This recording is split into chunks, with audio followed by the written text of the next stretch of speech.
សួស្តីបងប្អូនទាំងអស់គ្នាសូមស្វាគមន៍មកកាន់ Channel My Research ថ្ងៃនេះខ្ញុំនឹងនាំលោកអ្នកទាំងអស់គ្នាទៅស្វែងយល់អំពីបញ្ហានៃជាតិនិយមរបស់ប្រជាជនថៃនិងកត្តាដែលនាំឲ្យក្លាយជាជាតិនិយមជ្រុល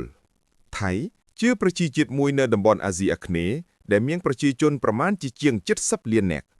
មានសេដ្ឋកិច្ចធំលំដាប់ទី2នៃសមាជិកអាស៊ាននិងជារដ្ឋដែលពោរពេញដោយភាពស៊ីវិល័យពលរដ្ឋថៃរស់នៅក្នុងភាពសុខដុមរមនានិងសន្តិភាពប្រមាណជាង200ឆ្នាំមកហើយដែលគេកម្រនឹងរកឃើញខាងណាស់ក្នុងចំណោមបណ្ដាប្រជាជាតិអាស៊ីអាគ្នេយ៍ក៏ដូចជាបណ្ដាជនផ្សេងទៀតនៅទូទាំងពិភពលោកទាំងអស់នេះ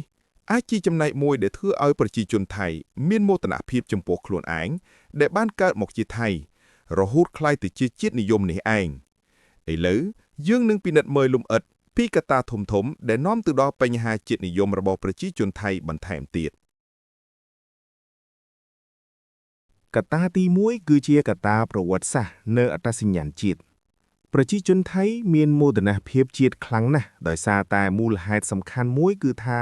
ប្រទេសថៃមិនធ្លាប់ត្រូវបានស្ថិតនៅក្រោមអាណានិគមរបស់ប្រទេសលោកខាងលិចណាមួយឡើយនៅក្នុងសម័យអាណានិគមខណៈដែលប្រទេសជិតខាងទាំងអស់មានដូចជាកម្ពុជា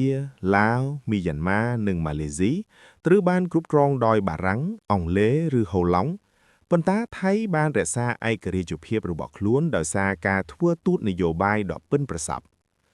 រឿងនេះបានក្លាយជាប្រភពនៃមោទនភាពជាតិដ៏ធំធេងប្រជាជនថៃគិតថាពួកគេពិតជាមានមោទនភាពដែលបានរក្សាអធិបតេយ្យនិងឯករាជ្យភាពរបស់ខ្លួនបានការដែលមិនធ្លាប់ត្រូវបានគេគ្រប់គ្រងនេះក៏បានធ្វើឲ្យពួកគេមានអារម្មណ៍ពិសេសថាខ្លួនខុសពីប្រទេសជិតខាង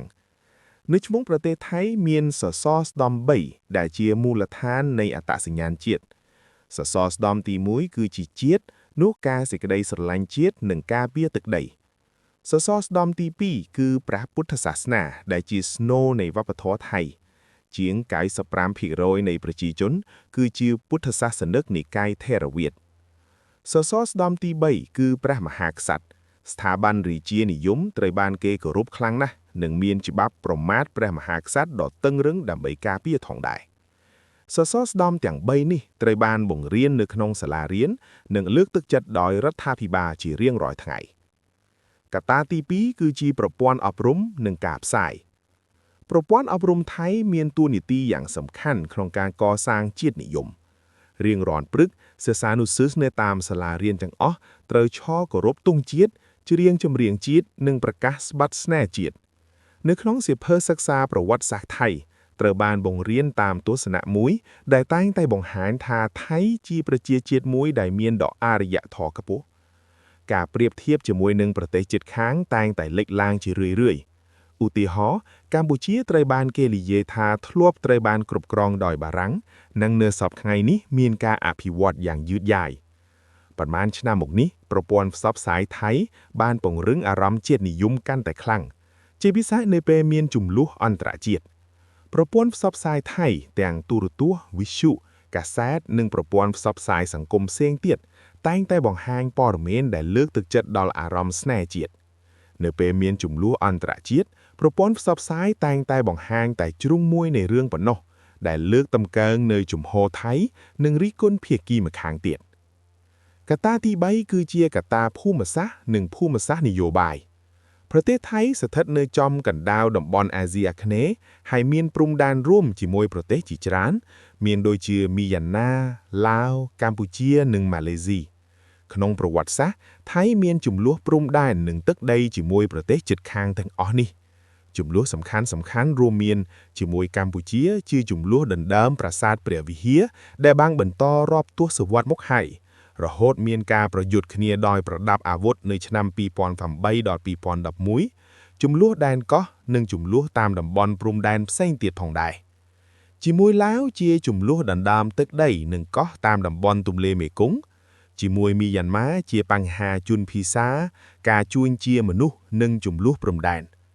ជម្លោះទាំងអស់នេះបានកាត់បន្ថយទំនាក់ទំនងល្អជាមួយប្រទេសជិតខាងនិងបង្កើតឲ្យប្រជាជនថៃមានអារម្មណ៍ថាយើងត្រូវតែចេះការពារខ្លួនយើងពីអ្នកដទៃនយោបាយក្នុងស្រុកក៏ប្រើប្រាស់ជម្លោះទាំងអស់នេះដើម្បីបង្កើតឯកភាពជាតិផងដែរក កត្តាទី4គឺជាការប្រើប្រាស់ជាតិនិយមក្នុងនយោបាយរដ្ឋាភិបាលថៃជាច្រើនបានប្រើប្រាស់ជាតិនិយមជាឧបករណ៍នយោបាយឧទាហរណ៍នៅឆ្នាំ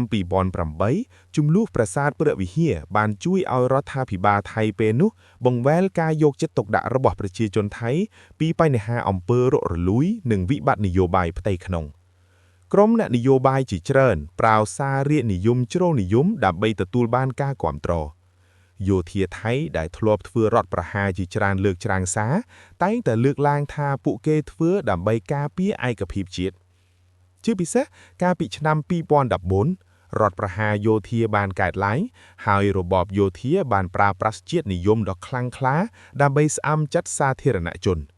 ពួកគេបានបង្កើតយុទ្ធនាការស្រឡាញ់ជាតិនិងរឹតបន្តឹងការរិះគន់រដ្ឋាភិបាល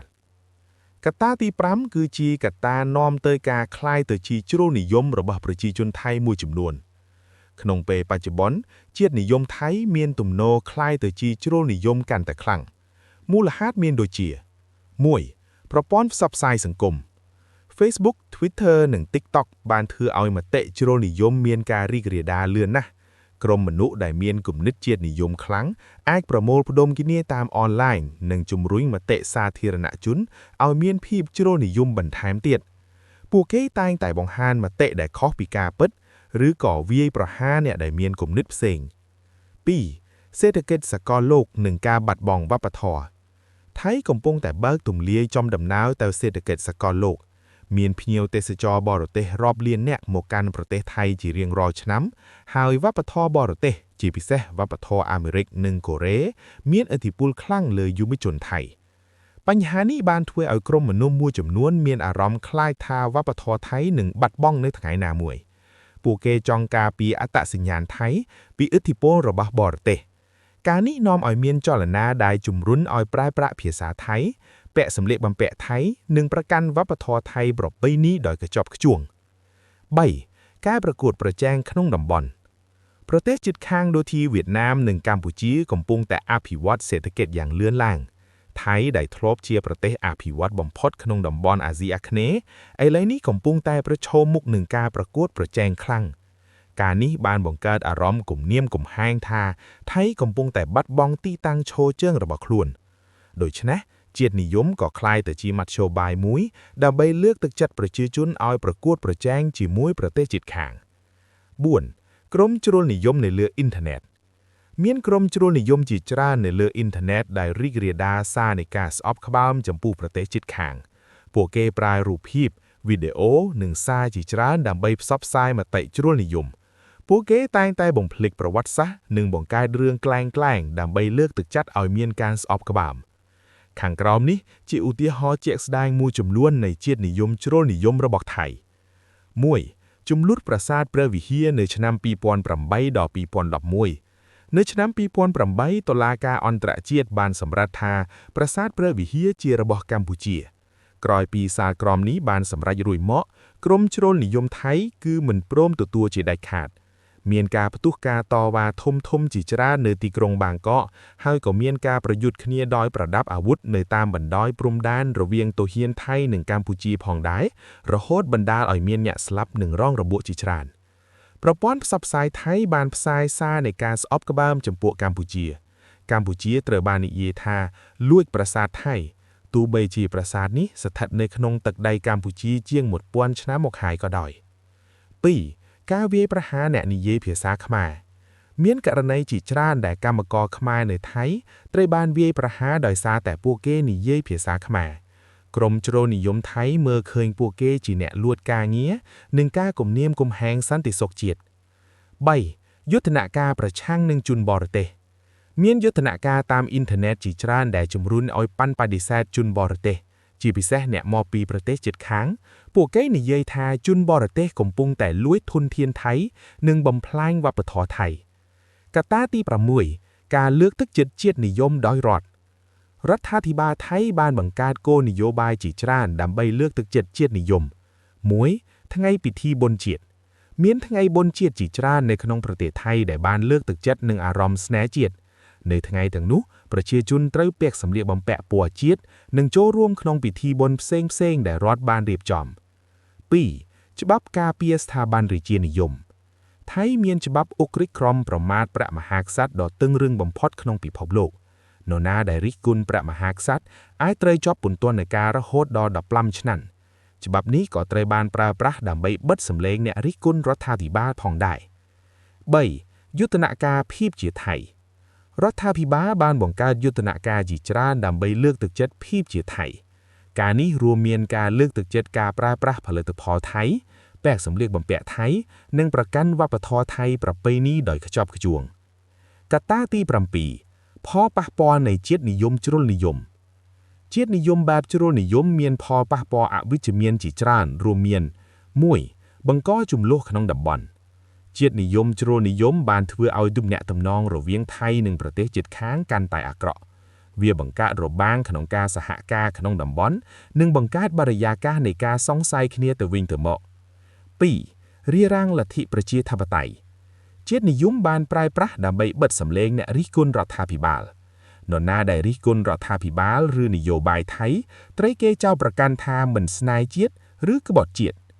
3. បង្កការរើសអើងចំពោះជនជាតិភាគតិចជនអន្តរប្រវេសឹកនិងជនបរទេស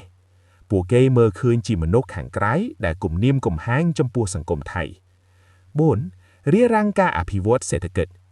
ជាតិនិយមជ្រុលនិយមអាចធ្វើឲ្យថៃបាត់បង់ឱកាសនៃការវិនិយោគពីបរទេសនិងការសហការសេដ្ឋកិច្ចវាក៏អាចធ្វើឲ្យភ្ញៀវទេសចរមិនចង់មកលេងថៃផងដែរ សរុបសេចក្តីទៅបញ្ហាជាតិនិយមថៃមានមូលហេតុស្មុគស្មាញជាច្រើនដែលកើតឡើងដោយសារបញ្ហាប្រវត្តិសាស្ត្រវប្បធម៌ប្រព័ន្ធអប់រំនយោបាយនិងកត្តាសេដ្ឋកិច្ចសង្គមវាមិនមែនជារឿងអាក្រក់ទាំងស្រុងទេដែលប្រជាជនប្រទេសមួយមានអារម្មណ៍ស្នេហាជាតិប៉ុន្តែនៅពេលដែលវាក្លាយជាជាតិនិយមបែបជ្រុលនិយមវាអាចបង្កគ្រោះថ្នាក់ដល់សន្តិភាពនិងស្ថិរភាពក្នុងតំបន់អ្វីដែលសំខាន់គឺថាមិនមែនប្រជាជនថៃទាំងអស់សុទ្ធតែជាអ្នកជ្រុលនិយមនោះទេប្រសិនបើអ្នកចូលចិត្តវីដេអូនេះសូមធ្វើការចុច like និង subscribe ដើម្បីទទួលបានវីដេអូប្រវត្តិសាស្ត្រខ្មែរថ្មីៗទៀតសូមអរគុណ